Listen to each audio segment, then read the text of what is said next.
All right. First of all, I don't have any stats to back this up, but I think it's pretty safe to say that's the best environment in the history of the program with no students around. And I think that's important to note. I think that played a factor in the game today. I think it's another measure of growth in the program and what we've been able to continue to progress with here. And we didn't have any student help, but you felt it, and it was loud. And, you know, when we went on that run in the second half, just to be able to play games with energy like that and with community here and with support here and to see it, you know, and the people that are talking about it, it's a phenomenal deal. And looking forward to seeing it continue to grow. But just want to make sure I put that out there. Appreciate everybody coming out today and supporting this team. You know, there's a lot I can say. Really, really proud of this group.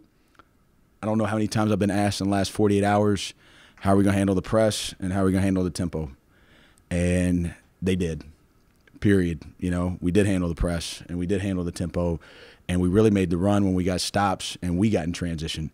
And, you know, for us to play 4 halves in a 72-hour window and have to play against that pace in the second game, for our fourth half to be the best half of those 4 is a statement of character to this group.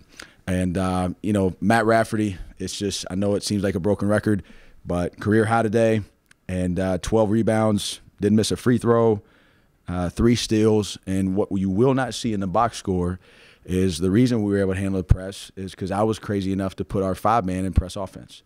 And that's something that, you know, some people might notice, some people might not. Usually you're going to see presses and you're going to see a 2-guard front. And I got my 5-man up there taking a trap, and he's making all the right reads through it. And it allowed us to be able to have our best handlers and decision makers up, and we were able to get pretty good shots behind it and still allow to stretch it. And I thought that was a huge key to the game, to be able to handle the press at our tempo, not allow them to speed us up. And then once we got into the half court, making sure that once we solve the pressure, that we've got to make sure at that point then we're at our pace, right? We can't stay frantic there. We've got to stay composed and stay under control.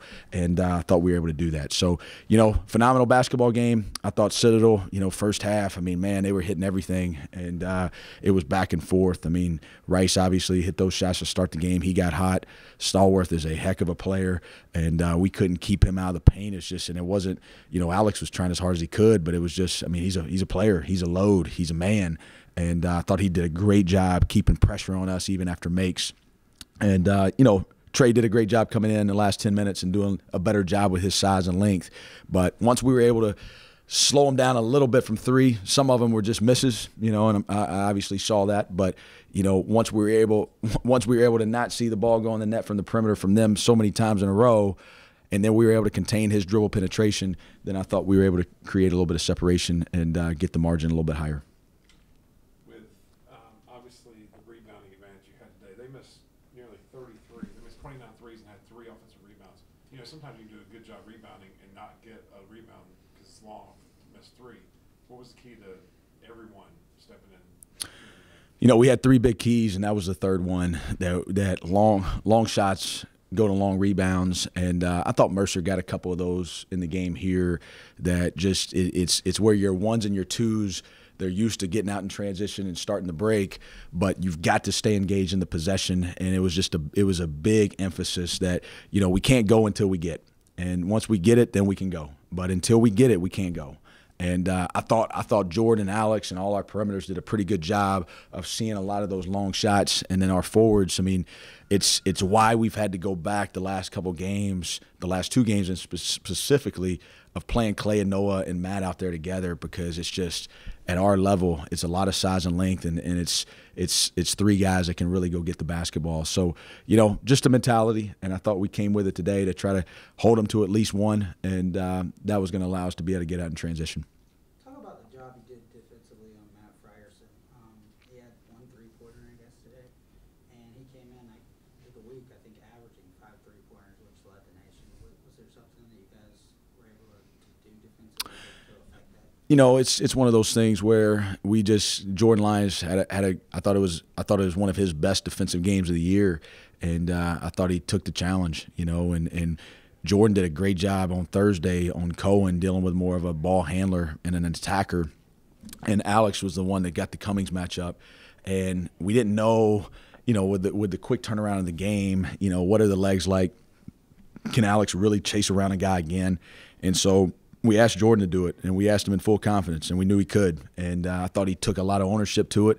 I really thought he did it. He took a lot of pride in it. And the way he chased through the handoffs, the way that he didn't have any lapses in his perimeter defense, and even got airborne on that one loose ball. That was phenomenal. You see guys get on the floor. I don't know how many times you see somebody get airborne. I looked over. I mean, he's like 3 feet off the ground. And, just like we talk about all the time, right? You do those things, and the next thing you know, Alex is laying the ball up, and it gives you a momentum spark. But it was mainly Jordan. But, they also put us in some switch situations that we had to make sure we communicated well on, and it was a team effort. But we did a pretty good job there. Didn't do quite as good a job on Rice, but we did a good job on Frierson. This kind of goes back to the rebounding.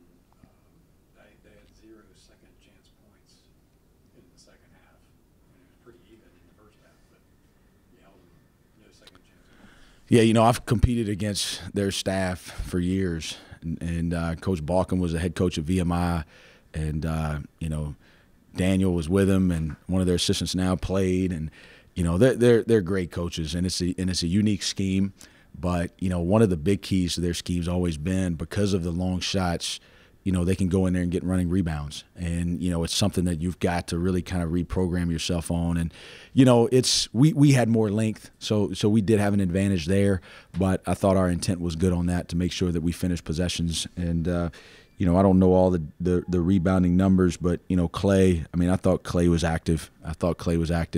I was worried about him when he gave Rice the 2 early threes, but came up to me. It's just why this team's so fun to coach. I mean, before we could even get to the media, he walked right up to me and said, "Coach, I'm sorry. It's my fault. It's not going to happen again." And it's for him to stay engaged, to give up those 2 threes right there, and for him to own that, and then to get back in the game, and then to go out there and have a double-double. I don't think you can understate that. And just had to get on him for giving up a warm-up line dunk and pulling up for 3 right there in transition. But other than that, I thought he had a really good game. Jordan Lyons is never going to be one afraid to shoot, but it's been kind of like not Jordan Lyons' best that he's seen the last few games. It seemed like he got really on there in the last 10 minutes, kind of coinciding with that run y'all went on to pull. It seemed like every time y'all do something similar, hit a 3 and be down 3 or 4, and then y'all went on a run. And that seemed to coincide with Jordan Lyons really starting to feel it there. Jordan, as much as we talk about Matt and we talk about all the great pieces that we have, nobody has the ability and personality to spark our team like Jordan can. And when he plays with that spark, like, you can just feel it. I mean, he walked up to me with about 8:30 to go and looked me square in the face and said, "I don't need to come out. I'm good the rest of the game." And I'm not arguing with him, because I can see the look, right? I can see the confidence. I can see the intent. I can see his energy and where it's at. And, hey, go, right? And he knew his rotational turn was coming. And I looked at the staff. I said, "Leave him."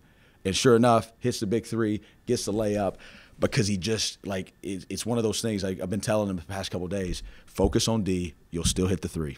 And I've just been saying it to him over and over and over. Focus on D, you'll still hit the 3. And just let that settle you.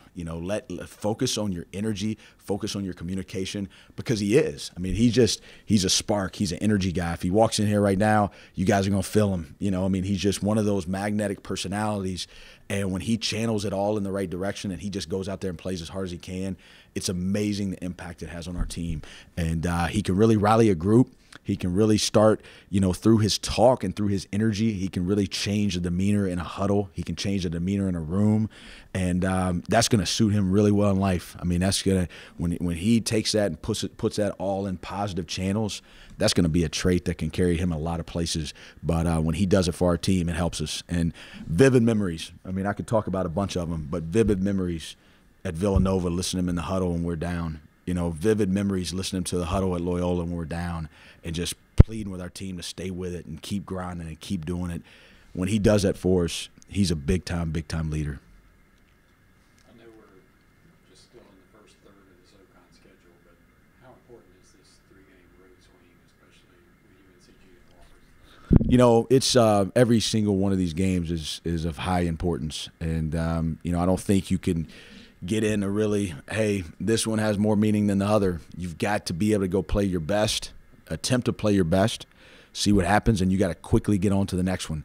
And I think what we've got to do is we've got to resist the temptation to figure out what's this look like, how's this going to affect things. You just got to focus on that next game. And you know, the league, I keep telling everybody, I mean, the league's phenomenal, and it's going to be a big time game every single night out. VMI was up 8 at halftime today on Greensboro and took them all the way till the end. And I think Greensboro hit a big 3 and ended up winning by 3, if I'm not mistaken. But you know, there's no gimmies. You know what I mean? Like Sanford, I think they lost at Western today. I'm just telling y'all, like it's going to be wild. But what's consistent so far is the home teams are playing really well at home, and so we're going to go on the road, and it's a league where you got some heavy home court advantages right now, and we've got to go be our best, and we've got to make sure that our defense travels. We got to make sure our connectivity travels. We got to make sure our communication travels. We're not going to be able to guarantee how well we're going to shoot it, but we got to be ready to go play as hard as we can. Can I add one thing? I know we already cut it off. Sorry. Trey Clark, not sure I've seen – I was trying to add up my years real quick at doing this. I've done this for 13 years now. Feels like 3. Not sure I've seen somebody grow in 6 months the way he has. And I just want to make sure everybody's clear on that. And I want to make sure everybody understands. I brought him in Monday and asked him to play backup point. I've played that – he goes out there, hits 2 threes, right? Everybody in the offseason, well, can Trey Clark shoot? I mean, he's in the 40s still. He goes 2 for 4 today. He defends Stallworth. He handles the ball versus the press. His growth, his demeanor, his confidence, I mean, unbelievable. And what he means to this program right now, it was a major mistake on my part how I handled him last Saturday in Johnson City. It's a huge regret, and brought him in, made that right. And he has been a huge piece in both of these wins. And I just want to make sure from a media standpoint and a fan base standpoint, if it wasn't evident enough to the visible eye, he means a ton to this program right now.